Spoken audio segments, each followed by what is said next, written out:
Halo para warga YouTube yang budiman, kembali lagi bersama Valeria Movie. Kali ini aku akan membawakan alur cerita film Edge of Tomorrow. Film ini dibintangi oleh kembaranku yaitu Tom Cruise, hehehe, dan artis cantik Emily Blunt. Film ini berlatar belakang di masa depan, menceritakan tentang ras alien yang bernama Mimic dalam menginvasi bumi serta menghancurkan seluruh unit militer di dunia. Sehingga suatu saat seorang prajurit yang bernama Cake mendapat kekuatan immortalnya. Kekuatan ini membuatnya dapat restart atau mengulang hari setelah dia mati. Sebelumnya, saya ingatkan bahwa konten ini berisi full spoiler. Oke guys, let's go.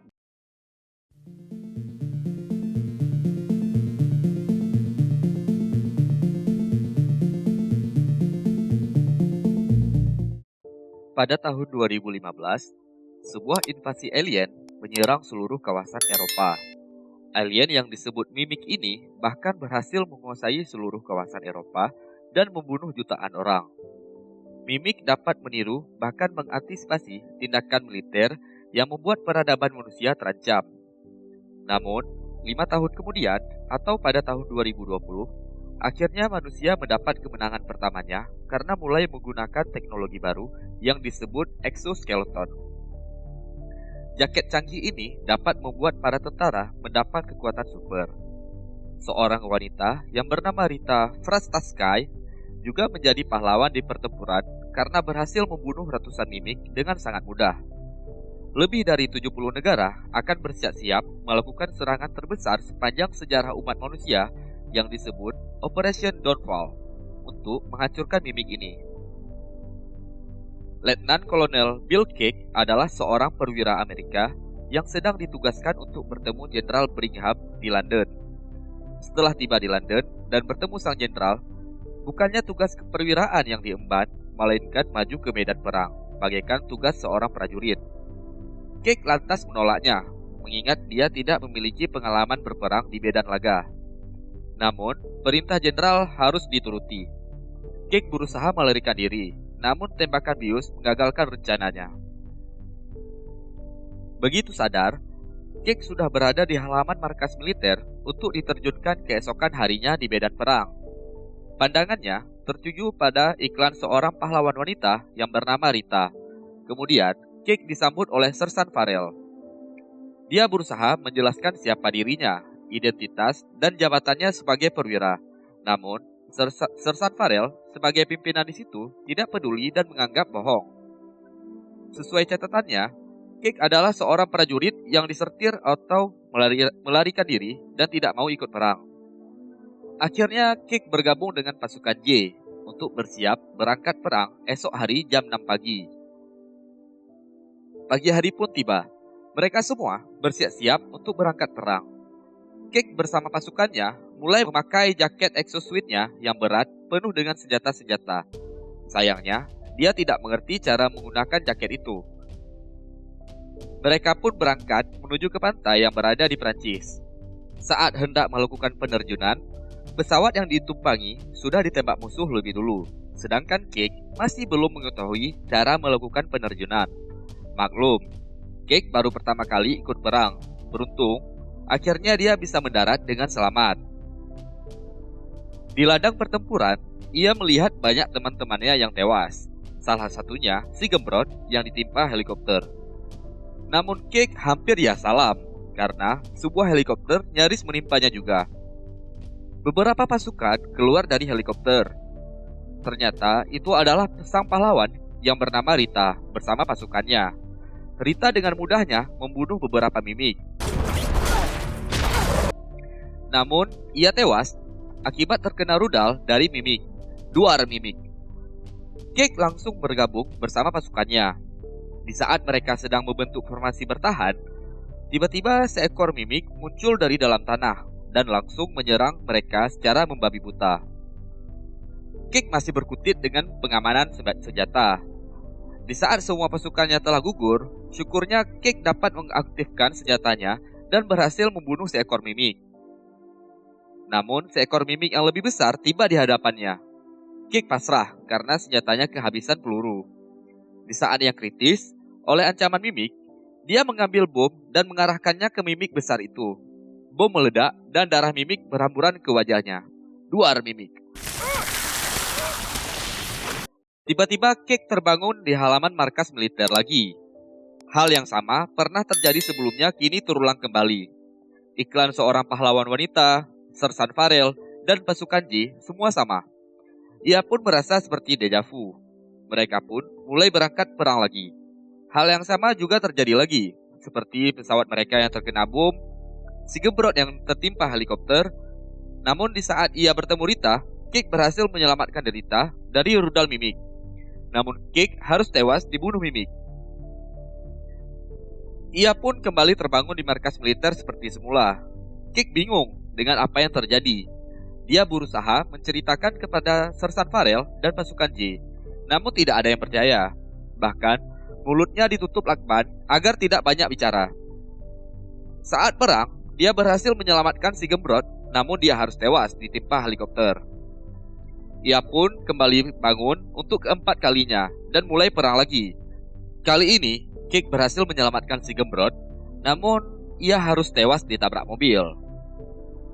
Pada percobaan berikutnya, ia berhasil menyelamatkan Rita dan memberitahu jika pesawat itu akan meledak.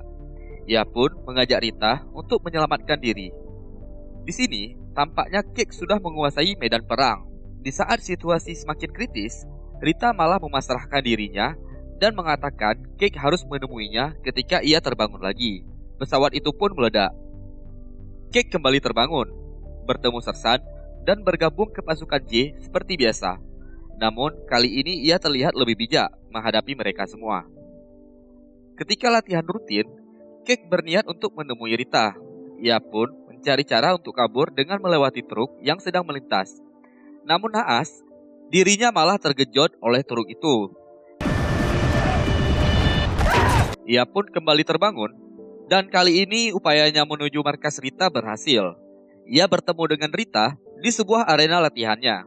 Tentu saja Rita belum mengenal Cake pada saat ini. Tapi Cake menjelaskan apa yang terjadi ke depan bersamanya. Rita langsung mengajak Cake ke sebuah tempat. Di perjalanan, Rita menjelaskan bahwa hal ini tidak boleh diketahui oleh siapapun jika Cake tidak ingin dimasukkan ke rumah sakit jiwa. Cake juga menjelaskan awal mula dirinya mendapat kekuatan ini. Rita juga mengetahui hal yang sama rupanya, seperti yang Cake alami.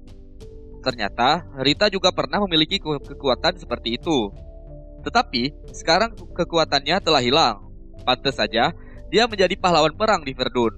Ternyata, dia juga punya kekuatan respawn. Mereka akhirnya menemui Dr. Carter. Carter merupakan seorang ilmuwan yang sangat memahami biologi dari mimik. Rita menjelaskan jika hanya Dr. Carter yang percaya tentang fenomena respon yang dialami Cake. Karena Carter juga sudah mengenal Rita sebelumnya. Carter dan Rita pun mulai mempresentasikan temuannya. Para mimik ini merupakan kesatuan dari satu organisme tunggal. Mimik yang lebih kecil berfungsi seperti drone. Sedangkan alpha, seperti yang Cake bunuh, adalah mimik yang sangat langka. Jumlahnya sekitar 6 dari 6 juta. Alpha ini bertindak sebagai sistem syaraf pusat, dan otak dari semua itu adalah Omega. Omega ini dapat mengendalikan waktu. Jadi, setiap ada alpha yang terbunuh, Omega akan mereset waktu ke 1 hari sebelumnya. Oleh karena itu, para mimik ini sebenarnya mengetahui apa yang terjadi di masa depan, karena mereka dapat membalikkan waktu, sama seperti yang terjadi pada Cake. Rita juga mengungkap jika kemenangannya di Verdun hanyalah sebuah jebakan. Omega ingin manusia percaya akan kemenangan itu dan mengerahkan segalanya di invasi Dawnfall. Operasi Dawnfall itu sendiri merupakan sebuah jebakan dari mimik agar seluruh sumber daya militer manusia melemah. Tidak ada yang dapat menghentikan invasi dari mimik, kecuali jika Cake dapat mengubah masa depan. Ketika Cake membunuh Alpha, dia tidak sengaja masuk ke dalam sistem syaraf mimik. Mengingat Cake adalah bagian dari Alpha, maka begitu Cake tewas, maka akan tereset kembali sehari sebelumnya. Rita mengatakan, jika suatu saat Cake berada di dekat Omega, ia akan mendapat penglihatan tentang lokasi Omega. Hal yang sama terjadi oleh Rita saat berada di Verdun, sebelum kekuatannya hilang. Cake pun mulai berlatih agar dapat mengalahkan para mimik. Karena masih noob, ia pun terhempas hingga membuat tulangnya patah. Rita pun menceritakan awal mula kekuatannya hilang. Di pertempuran Verdun, dirinya terluka dan kehilangan banyak darah. Ketika ia bangun di rumah sakit, dia mendapat transfusi darah dari orang lain.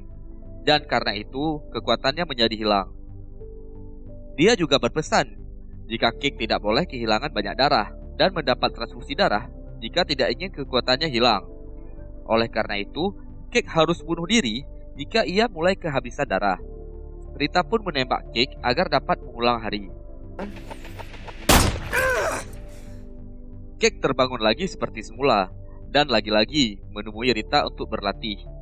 Ia dengan giat berlatih, walaupun harus beberapa kali hidup mati. Sampai akhirnya, ketika mati, dia mendapat penglihatan tentang keberadaan Omega. Saat terbangun kembali, dia langsung menjumpai Rita dan Carter untuk menceritakan penglihatannya itu. Ia melihat lokasi Omega di sebuah bendungan yang terletak di negara Jerman. Rita pun memerintahkan Cake agar bersiap untuk bertempur besok dan mencari cara untuk keluar dari pertempuran itu. Selama pertempuran, mereka mengalami beberapa kegagalan, walaupun sudah menyusun berbagai strategi sebelumnya. Karena jenuh harus respon setiap saat, Cake cabut dari pertempuran itu untuk menenangkan diri di sebuah bar. Tampaknya dia sudah pasrah. Tiba-tiba, sirine perang hidup di kota London. Cake pun menuju ke sebuah jembatan untuk melihat apa yang terjadi. Ternyata, para mimik telah sampai di kota London dan langsung membunuh Cake. Artinya, para mimik berhasil mengalahkan pasukan manusia di pertempuran Downfall, sehingga efeknya mimik dapat menyerang kota London. Saat terbangun kembali, Cake pun langsung berlatih dengan giat dan menyusun strategi sebaik mungkin bersama Rita dan Carter untuk pertempuran Downfall. Karena ia yakin akan sangat susah untuk keluar dari pertempuran itu. Mereka pun memulai lagi pertempuran itu. Namun kali ini, mereka berhasil mengalahkan para mimik, sehingga akhirnya mereka berdua dapat keluar dari pertempuran itu untuk menuju ke bendungan yang berada di Jerman. Akhirnya, mereka sampai di sebuah rumah untuk beristirahat sejenak. Namun mereka harus melepas pakaian exoskeletonnya, karena pakaian tersebut tidak memiliki daya baterai lagi. Beruntungnya, mereka menemukan sebuah helikopter di rumah itu. Rencananya, mereka akan memakai heli itu untuk menuju ke bendungan. Saat beristirahat, mereka memulai sebuah perbincangan. Tapi Rita sadar jika sebenarnya mereka telah beberapa kali sampai ke tahap ini. Ia pun meminta Cake menjelaskan semua ini. Kenapa Cake harus memperlambat perjalanan mereka ke bendungan. Cake pun menjelaskan kalau ada seekor mimik di dekat rumah ini. Jika Rita menghidupkan helikopter itu, maka Rita akan tewas. Oleh karena itu, perjalanan mereka hanya bisa sampai di sini. Namun Rita tidak menerima dan bersikeras untuk berangkat dengan helikopter. Tiba-tiba, seekor mimik menyerang helikopter sampai membuat helikopter itu jatuh. Cake pun berusaha mempertahankan diri dengan alat seadanya. Setelah selesai membunuh mimik, ia mendapati jika Rita telah kritis dan akhirnya meninggal. Cake kembali terbangun. Kali ini ekspresinya datar saja, penuh emosi dan pasrah. Ia pun mengurungkan niatnya untuk berkenalan dengan Rita seperti biasa. Bahkan dia berperang secara solo player. Sepertinya Cake muak dengan kegagalan sebelumnya. Ia pun berperang secara dingin sampai akhirnya dia berhasil menuju ke bendungan itu sendirian. Di bendungan, ia tidak menemukan Omega. Ia baru tersadar jika ini adalah sebuah jebakan. Ia pun langsung diserang oleh Alpha dan mimik lainnya. Mereka tidak mau membunuh Cake, melainkan hanya melukainya sampai darahnya habis. Dengan harapan, efek alien yang berada di tubuh Cake akan hilang. Karena kalau terbunuh, maka Cake akan respon kembali. Beruntungnya Cake dapat tewas dengan cara tenggelam. Waduh, di sini keberuntungan itu adalah tewas. Ia pun terbangun lagi dan menceritakan semuanya kepada Carter dan Rita tentang jebakan itu. Carter menjelaskan jika Omega sudah mengetahui tentang kekuatan Cake dan ingin merebut kembali kekuatan itu dengan menjebak Cake sebelumnya. Cara satu-satunya agar mengetahui lokasi Omega adalah dengan menancapkan sebuah alat buatan Dr. Carter ke Alpha untuk menerima sinyal dari Omega. Tetapi alat ini berada di Whitehall bersama Jenderal Brigham. Jika sudah mendapat alat ini, mereka bisa menancapkannya ke tubuh Cake, karena Cake sama dengan Alpha. Cake dan Rita pun menuju ke Whitehall untuk menemui Jenderal Brigham. Mereka berdua memutuskan untuk menceritakan rahasia mereka kepada Jenderal Brigham dengan harapan percaya dan menyerahkan alat milik Dr. Carter. Harapan tersebut akhirnya terpenuhi. Namun, saat keluar gedung, sudah banyak tentara yang mengepung mereka. Mau tak mau, keadaan harus diriset ulang dengan cara Rita menembak Cake. Pada pengulangan berikutnya, Cake dan Rita berhasil lolos menggunakan mobil dan memakai alat tersebut untuk mengetahui keberadaan Omega. Petunjuk itu mengarahkan ke bagian bawah Museum Louvre di Paris yang terbenam dengan air. Sayangnya, mereka gagal melarikan diri dari kejaran tentara dan mereka pun pingsan. Cake terbangun di rumah sakit dalam keadaan terikat dan ditransfusi darah. Waduh, suatu hal yang tidak diinginkannya saat ini. Rita berhasil membebaskan Cake, namun efek alien yang berada di tubuh Cake sudah hilang, sehingga ia tidak bisa melakukan pengulangan waktu lagi. Jadi, kalau mati, Cake akan benar-benar mati, dan tidak bisa menyelamatkan umat manusia dari serangan alien. Ya salam. Cake dan Rita belum putus asa. Mereka akan menggunakan cara terakhirnya untuk membunuh Omega dengan cara menyerangnya sebelum invasi dimulai. Dan mereka hanya mempunyai waktu kurang dari 3 jam dari sekarang. Oleh karena itu, mereka membutuhkan helikopter agar bisa secepatnya sampai di Paris. Cake berencana untuk mencuri itu, tetapi dia bertemu dengan anggota Squad J. Dan bagaikan durian runtuh, setelah menerima siraman rohani dari Cake, Squad J bersedia untuk membantu Cake dan Rita dalam membunuh Omega. Akhirnya, mereka berhasil mencuri helikopter dan pergi menuju ke Paris. Saat hampir sampai, di tengah perjalanan, helikopter mereka diserang oleh Mimik secara membabi buta. Duar Mimik. Syukurnya, beberapa dari mereka selamat. Tetapi helikopter itu tidak bisa terbang tinggi lagi. Walaupun tidak bisa terbang tinggi, helikopter ini masih bisa terbang secara rendah. Mereka pun segera menuju ke Museum Louvre. Skinner dan Griff meninggal dengan hormat setelah berhasil menahan beberapa serangan dari Mimik. Setelah berhasil menahan serangan dari Mimik, Cake dan Rita akhirnya dapat memasuki museum itu untuk mencari Omega tentunya. Sekarang hanya tinggal Cake dan Rita yang hidup. Rita memutuskan untuk menjadi pengalih perhatian Mimik. Karena sadar mereka akan mati, mereka pun sempat bersilat lidah. Wow. Akhirnya, Rita tewas dibunuh oleh Alpha. Cake harus menyelam untuk menemukan Omega. Alpha memburu dan mengejar Cake di dalam air. Cake kritis terkena sabetan Alpha, namun ia berhasil meledakkan Omega dengan bom yang dibawanya. Alhamdulillah. Akibatnya, semua Mimik yang ada berhasil mati karena induknya Omega telah terbunuh. Darah Omega di dalam air berhamburan, menempel ke tubuh Cake. Cake terkontaminasi darah alien lagi. Di akhir film, Cake terbangun lagi, tapi kali ini berada di helikopter sebagai seorang perwira. Pengulangan kali ini berbeda dengan sebelumnya, karena semua Mimik telah mati sehari sebelum invasi Dawnfall. Perjuangannya bersama Rita akhirnya berhasil. Cake pun menemui Rita, dan dia hanya tersenyum saja, dan film pun berakhir. Oke, bagaimana filmnya? Kesan pertama, aku menonton film ini teringat ketika kita tidak memiliki memory card saat bermain game di PS1 atau PS2. Saat itu, aku sering bermain game perang, dan apabila karakter kita mati, aku pun perlu mengulang seluruh game dari awal bermain lagi. Itu kalau kita tidak memiliki memory card. Lalu apa hubungannya? Hubungannya adalah konsep dari film ini sama seperti itu. Dalam film ini, ketika karakter utama mati, maka seluruhnya akan di-reset pada hari yang dipilih. Dan seluruh gerakan, tindakan, kejadian yang membuat karakter utama mati akan terlihat jelas dan teringat kembali oleh kita. Sehingga kita bisa mencegah kejadian tersebut terulang dan membuat karakter utama mati. Aku sendiri lumayan kesusahan buat ngerekap film ini karena alurnya yang berulang, maklum masih newbie. Semoga kalian paham ya dengan alur cerita yang aku rekap.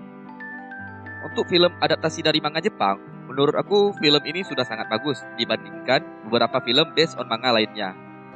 Terima kasih bagi sobat semua yang telah menonton video ini sampai habis. Semoga kalian semua senantiasa berbahagia. Jangan lupa like jika suka dengan video ini dan subscribe untuk menikmati konten selanjutnya. Thank you. See you next time ya. Bye.